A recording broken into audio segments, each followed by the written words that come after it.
So after months and months of waiting, we finally get the first official teaser trailer for Mockingjay Part 1, and I'm so excited. Oh my god, I can't even believe it. It's here. It comes out in a few months, so November 21st I think it is. So I'm going to do my teaser reaction to it.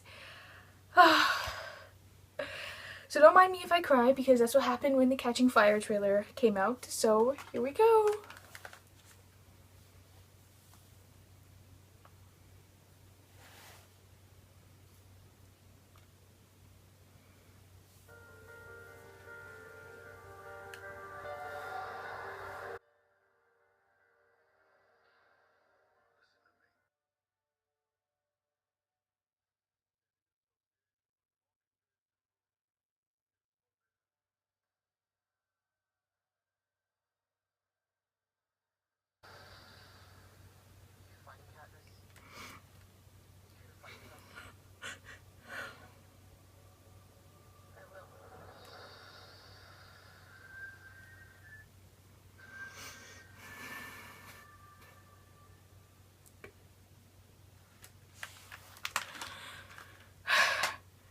Oh my god, I need to watch this again.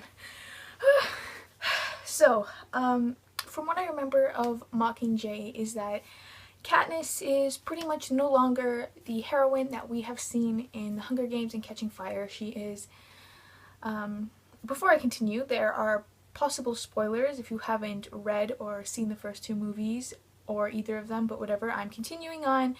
This is a spoiler video.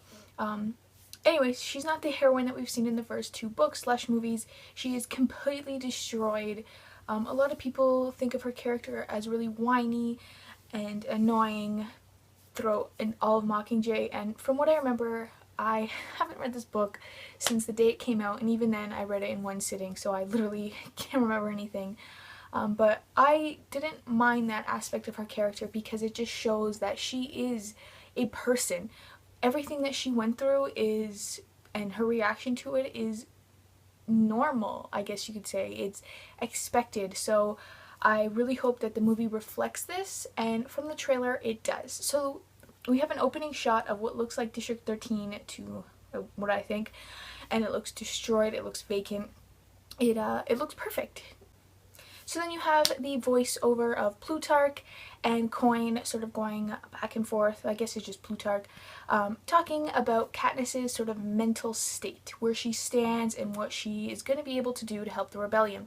And Plutarch is vying for her, I guess, and assuring Coin that Katniss can withhandle everything that the rebellion is going to throw at her. And Coin's line that the games destroyed her is perfect. It's to a T.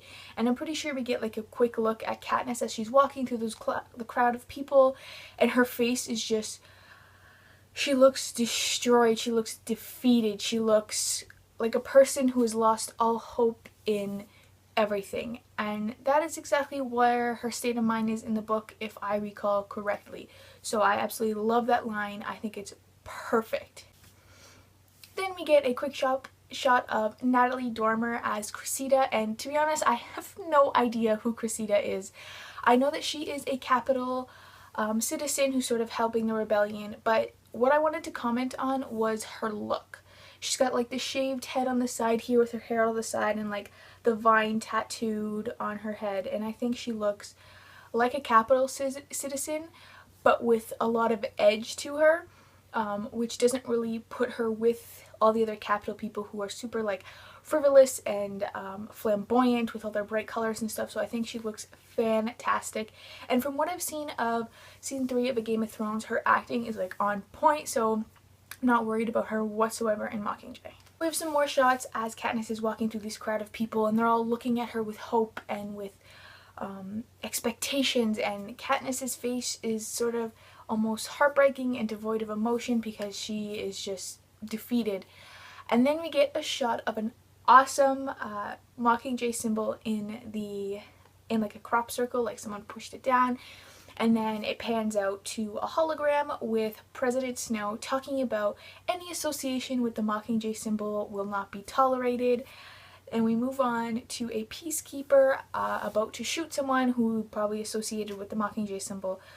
But before he shoots them, we get a shot at the peacekeeper and see the reflection and the gun firing off in his helmet. And I think that that 2 seconds is so powerful and so well done. And I'm so happy Francis Lawrence, or whoever made that choice, especially Francis Lawrence, for keeping on with this project to make that kind of shot, because it just looks so powerful and fantastic. Like, it's just, that was amazing. What I also noticed about this trailer is that it's very different from the first two, because we have a whole different, a different world almost. We see nothing of the games, there's no talk of the games other than that they destroyed Katniss, so in the past, no future games, etc. What we see is a bunch of people running through a forest being shot down and then climbing trees. So you see sort of war scenes going on. There's lots of back and forth with the firing and stuff and people running. So the games aren't present in this trailer, so that's what sets it apart from the first two. And then the last pretty much shot of the trailer is a little kid asking if Katniss is going to fight with them. And her only line in this trailer is, "I am and I will." And that is another powerful line, another really line that sticks out in this trailer to me. But what makes this line very interesting is as she says it, you get a shot of Katniss's face, and there isn't determination, there isn't a fierce look on it, there isn't anger or anything on her face. It is just almost washed of emotion. And I really think that that speaks to Katniss's state of mind in the book, where she agrees to fight and be the face of the rebellion, etc.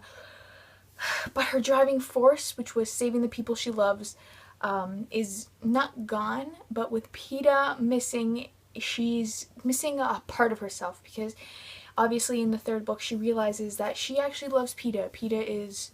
She's in love with him, and without him her drive is almost missing. So as always, I love that they've kept with the Ruse whistle at the end and the fiery Mockingjay symbol that they've kept throughout all three movies. It really gives it what's the word I'm looking for? Continuality, the sameness throughout. I don't even know the word I'm thinking about. Anyway, it gives it a nice sameness throughout all three movies. So yes, so if you've seen the trailer, let me know down below what you thought of it and how excited you are for this movie.